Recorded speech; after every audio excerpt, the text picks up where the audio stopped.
Bienvenidos al noticiero del Senado.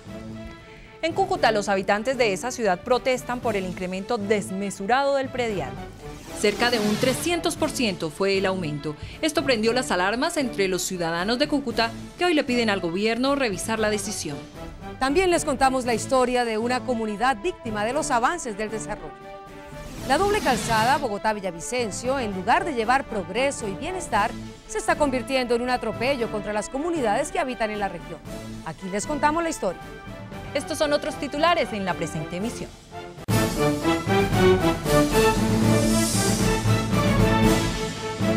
La gasolina de nuevo golpea el bolsillo de los colombianos. Senadores convocan a no comprar combustible el próximo lunes. Hoy, en el Día Internacional de la Mujer, una marcha presionó para solucionar crisis de las prótesis mamarias. Estuvimos en Montería. Los manifestantes exigieron celeridad en la aplicación de la restitución de tierras. En el Día de las Víctimas hablaron ciudadanos afectados por el desplazamiento y el despojo de sus tierras. Los habitantes de Cúcuta están alarmados por el alto incremento del impuesto predial en esa ciudad. Aseguran que la tarifa impositiva se aumentó en un 300%. Un escandaloso aumento en el avalúo catastral de los cucuteños prendió las alarmas entre los habitantes de esa ciudad.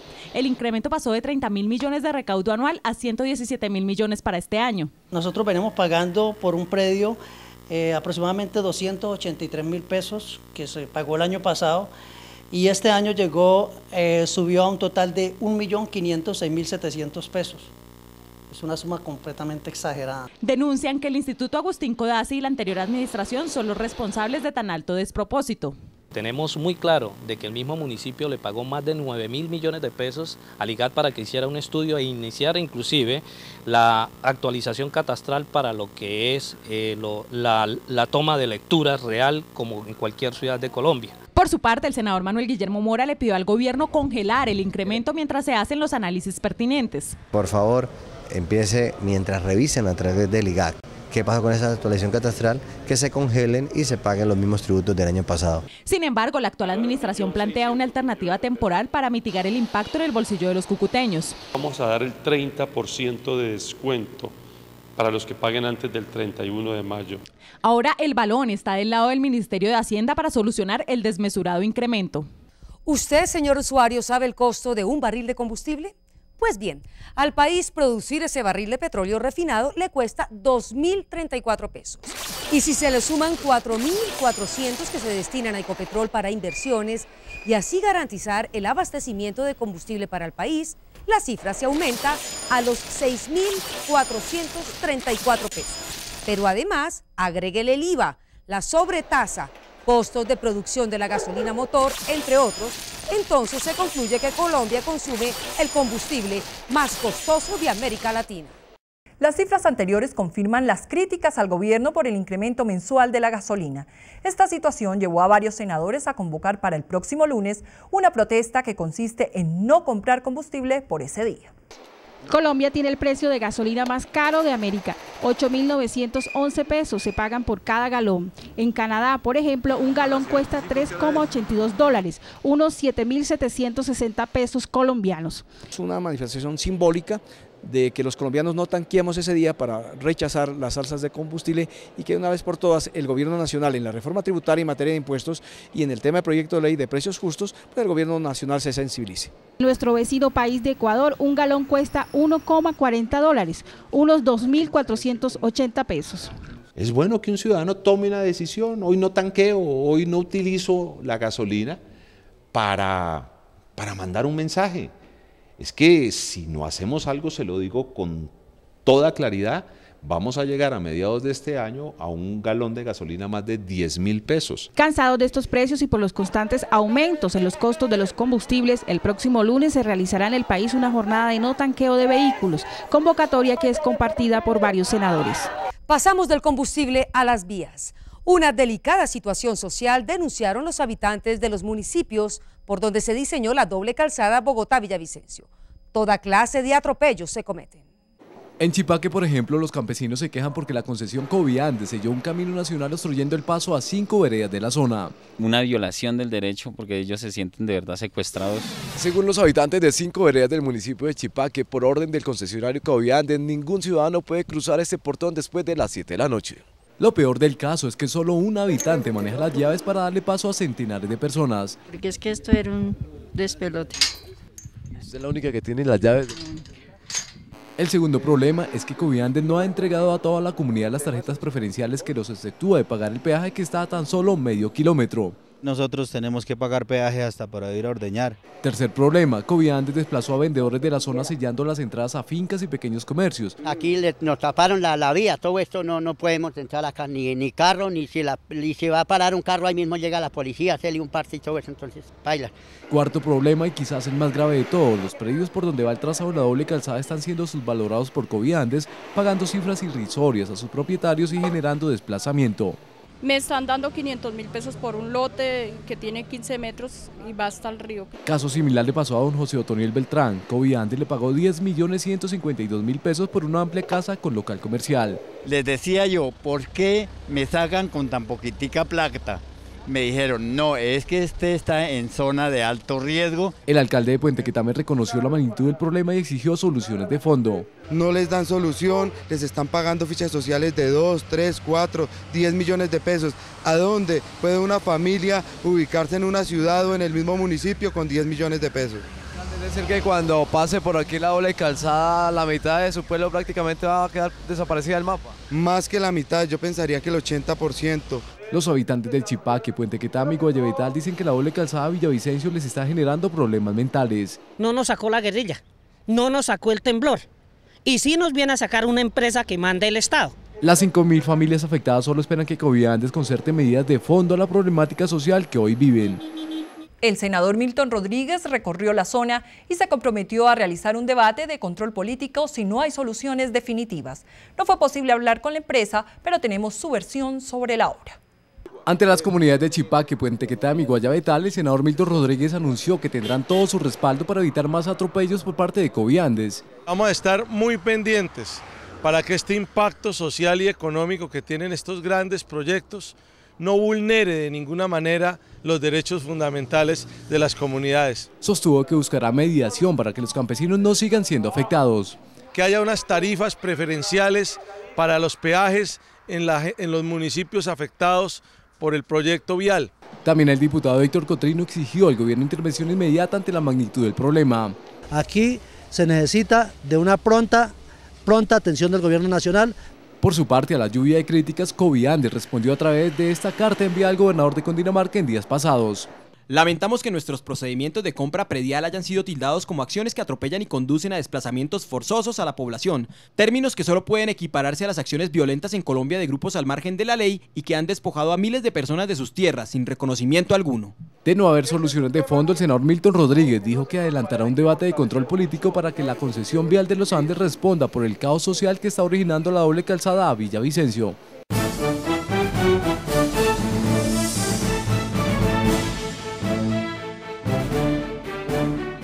Estuvimos en Montería acompañando la marcha por las víctimas de crímenes de Estado. Allí reclamaron por una reparación pronta y eficaz. Senadores del Polo estuvieron presentes en el evento. ¡Por una restitución! Durante la marcha, líderes del Polo Democrático exigieron al gobierno nacional y al presidente Juan Manuel Santos medidas certeras para hacer una correcta reparación a las víctimas. Estamos exigiendo a la justicia colombiana que actúe y que repita de manera inmediata, no solamente para eliminar desde la justicia y desde el aparato del Estado el paramilitarismo que hoy está en 31 departamentos de Colombia. Al segundo vicepresidente del Senado le preocupan las dificultades que tienen los campesinos para reclamar una hectárea de tierra, mientras las grandes multinacionales mineras tienen cerca de 39 millones de hectáreas que equivalen al 40% del territorio nacional. Cuando una víctima reclama una hectárea, cuando una víctima reclama 2 hectáreas, le ponen todas las trabas del mundo para devolverle su tierra, para ellos sobrevivir pero cuando ven una transnacional inmediatamente le entregan una licencia y no le entregan una hectárea, le entregan miles y cientos de hectáreas. Por estas carreteras marcharon cientos de personas para exigirle al gobierno una verdadera reparación a las víctimas y restitución de tierras, ya que a la fecha se encuentran más de 8 millones de hectáreas a manos de grupos al margen de la ley. Lo que necesita verdaderamente el campesinado colombiano es una reforma agraria integral. Entre notarios, jueces, magistrados y todo, hicieron posible este robo de estas 7.500 hectáreas. Pese a la entrada en vigencia de la ley de víctimas, los congresistas presentes en la marcha aseguraron que en Colombia no se respetan los derechos de las víctimas. Una de las víctimas que asistió a la movilización fue Juan David Díaz, hijo del exalcalde Eduardo Díaz, asesinado luego de denunciar amenazas contra su vida, y pidió a las autoridades un castigo ejemplar contra los autores del crimen. Juan David Díaz, hijo del exalcalde Eduardo Díaz, conocido como Tito, recuerda con gran nostalgia el día en que la denuncia hecha por su padre ante el expresidente Álvaro Uribe le causó la muerte. En un consejo comunal dirigido por el presidente Álvaro Uribe Vélez en Corozal, Sucre, denunció los vínculos entre los órganos de control del Estado, políticos del departamento, con los paramilitares. 8 años después del asesinato del exalcalde de Robles, Sucre, su familia sigue luchando para que se haga justicia y ninguno de los partícipes del crimen quede en la impunidad. Por parte del gobierno no hemos tenido ningún tipo de reparación. El señor presidente nunca respondió. Si hablamos de la verdad, nunca ha habido verdad. Todavía los paramilitares que participaron en el crimen de mi padre aún niegan su participación en este crimen. En este tiempo han intentado asesinar en 3 oportunidades a Juan David Díaz, hijo de Tito, y más de 30 denuncias por amenazas ha instaurado la familia ante la Fiscalía y otros órganos de control del Estado. Una historia similar vive Marta Vivas, madre de Douglas Tavera, asesinado en abril del 2006 y presentado como guerrillero. Cuando a mí me dicen que mi hijo había sido del Frente 59 de La Paz, yo formé el pleito y dije no, mi hijo no era guerrillero. Doña Marta manifestó que la ley de víctimas no fue consultada con las familias afectadas. El gobierno nunca se ha sentado a preguntarnos cómo queremos la reparación. Yo creo que esto no es de plata, esto es de dignidad y dolor. La madre de Douglas Tavera continuará trabajando hasta que se judicialice a quienes ella cree son los culpables de la muerte de su hijo. Yo le pido a Douglas que me dé mucha fuerza porque yo sí quiero llevar a Uribe a Santo a la Corte Interamericana por los casos de ejecuciones extrajudiciales de Barranquilla. Porque nos tenemos que acordar que en ese momento Santo era el ministro de Defensa. Yo siempre lo he dicho. ¿Cómo uno no va a saber qué es lo que se mueve en su casa? Para ella, como víctima de los falsos positivos, una disculpa del presidente Santos acompañada de una placa con los nombres de las víctimas será el inicio del proceso de reparación de su familia. Llamar a unas víctimas en una zona que no está asegurada, a que ellos pongan el pecho de unas personas que mataron para tener esas tierras, es exponerlos a que los que quedaron vivos los maten. En otro foco de perturbación se ha convertido la construcción de la represa del Quimbo, un megaproyecto hidroeléctrico cuyo desarrollo genera un impacto ambiental y social difícil de concertar. Gigante, Garzón, Altamira, El Agrado, Paicol y Tesalia están ligados al desarrollo de la obra. Estamos hablando de una gran represa, dice que para generar energía se van a inundar más de 10.000 hectáreas. 800 millones de dólares se invertirán en la obra, de ellos 300 o 400 millones deberían quedar en la región. No están circulando ese dinero en la economía local, que era la gran expectativa que teníamos. Para desarrollar la obra, dice Emgesa, se debe reubicar alrededor de 362 familias, 1.446 propietarios, poseedores, residentes e invasores, especialmente de los municipios de La Escareleta y La Veracruz. Encontramos que el censo que desarrolla Emgesa no alcanza ni al 30% de los campesinos que se están viendo afectados por el proyecto del Quimbo. Reorientar la actividad agrícola, aprovechar el embalse para la piscicultura y potencializar la ganadería en las zonas de reasentamiento serían una de las soluciones planteadas a los campesinos de la zona que ya han sido desalojados. Lo que no puede suceder es que, sobre pretexto de que ya los desalojaron, no reconozcan los derechos que sí le corresponden a los campesinos del departamento de Huila. Con la construcción del Quimbo se espera elevar la seguridad energética, garantizar la confiabilidad del suministro y abastecer cerca del 8% de la demanda colombiana. Gobierno y bancadas del Congreso definieron la agenda legislativa para el periodo que comienza el próximo 20 de marzo. Es un periodo muy corto de sesiones, tenemos la interrupción de la Semana Santa, urge priorizar.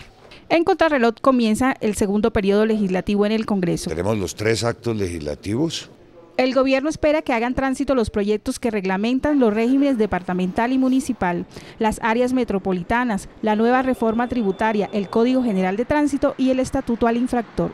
Hemos pedido también un examen a la distribución de competencias en las diferentes comisiones. Para que el debate de la reforma a la justicia no sea un obstáculo en el tránsito de los proyectos, Gobierno, Congreso y rama judicial se sentarán a concertar sus diferencias y elaborarán una ponencia conjunta.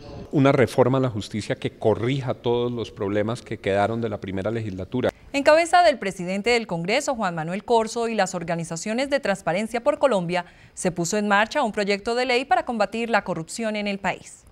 La ley busca promover el derecho fundamental de recibir respuesta a las solicitudes de acceso a la información pública. La iniciativa será acompañada por organizaciones sociales no gubernamentales y el gobierno canadiense. Es una de las mejores prácticas de gobiernos democráticos. Canadá tiene un compromiso con relación al acceso a información. Aunque en Colombia existen mecanismos para ejercer y defender el derecho ciudadano de acceder a la información pública, como el derecho de petición y el recurso de insistencia, estos aún no han recibido un tratamiento autónomo. Lograr igualmente que la información del servicio público sea inmediata y sea eficaz, igualmente que sea totalmente una administración pública transparente, y debemos combatir la corrupción en Colombia. Según la ponencia del proyecto de ley, la iniciativa es aplicable a todas las entidades del Estado, incluyendo las ramas del poder público. Es un proyecto estatutario que lo tenemos que sacar en esta vigencia. Ha participado igualmente muchísimas redes sociales y mucha gente interesada en tema de transparencia por Colombia. El proyecto cobra especial importancia ya que, según un informe de Transparencia Internacional, el país se encuentra en el puesto 78 entre 178 países con riesgo de alta corrupción. La senadora Gilma Jiménez presentó una tutela que busca obligar la realización de un referendo para establecer la cadena perpetua. Nada se logra con violencia. Se calcula que en América Latina más de 2 millones de niños son explotados sexualmente y, según la Procuraduría General de la Nación, se estima que por lo menos en Colombia 25.000 son usados para esas prácticas. Todos los días, prácticamente todos los días estamos registrando asesinatos de niños, de las formas, va desde la bala perdida. Basada en estas estadísticas, la senadora Gilma Jiménez radicó una acción de tutela en el Consejo Superior de la Judicatura, invocando el derecho a la participación y que busca que le permitan convocar un referendo para consultar a los colombianos si quieren o no cadena perpetua para los violadores de niños. La tutela es a la registraduría para que nos digan cuántas firmas necesitamos más. Si la ganamos, saldremos a decirle a todo Colombia que otra vez hay que recoger otras firmas. La Fiscalía General de la Nación estima que al año cerca de 200.000 menores colombianos son violados y que solo el 10% de los casos son denunciados, y de estos solo el 5% terminan en condena. Una de las soluciones que reclaman hoy las mujeres es que el gobierno cumpla con lo prometido, agilizar el programa para el retiro del implante mamario que muchas de ellas se practicaron. Veamos la siguiente historia preparada por Sandra Zuluaga. Una de las miles de afectadas por tener los implantes PIP denuncia negligencia por parte de las EPS. Por esto pide al gobierno claridad en la forma en cómo se llevará a cabo el retiro de los implantes. Lo que me dijo la doctora es que como yo me había puesto los implantes en el 2007, no tenía necesidad porque los implantes que habían salido malos eran los del 2009 en adelante. Gran susto se llevó luego de saber que cirugías llevadas a cabo en el año 2007 también han tenido rupturas. Hablé con una amiga, muy amiga mía, que tiene implantes que se le rompieron, que son PIP, y ella se hizo los implantes, se hizo la cirugía en el 2007. Dijo que la falta de claridad en el proceso ha llevado a que las afectadas lo hagan de forma independiente. Todas las personas que yo conozco que se han operado lo han hecho particular. No han sido ni por la EPS ni han pedido ayuda al gobierno porque el gobierno no responde. Por esto piden al gobierno un reembolso de lo que ellas invirtieron en la cirugía, pues dicen que ellas confiaron en las prótesis que entraron al país con la supervisión del INVIMA. Nosotros no nos estamos cambiando de prótesis porque queramos, o sea, nos tocó. Por esto, desde el Senado se hizo un llamado al gobierno. El ministerio pues ha tenido tantas cosas para hacer, pero sí creo que es importante que le aclare a la opinión pública, a las mujeres que tienen estas prótesis, cómo deben de hacerlo. Por lo pronto se espera una reglamentación a este proceso. En medio de alarmantes cifras de violencia intrafamiliar y del desconocimiento de sus derechos, se celebra hoy el Día Internacional de la Mujer. Marchas en todo el país exigen volver una realidad lo escrito en el papel.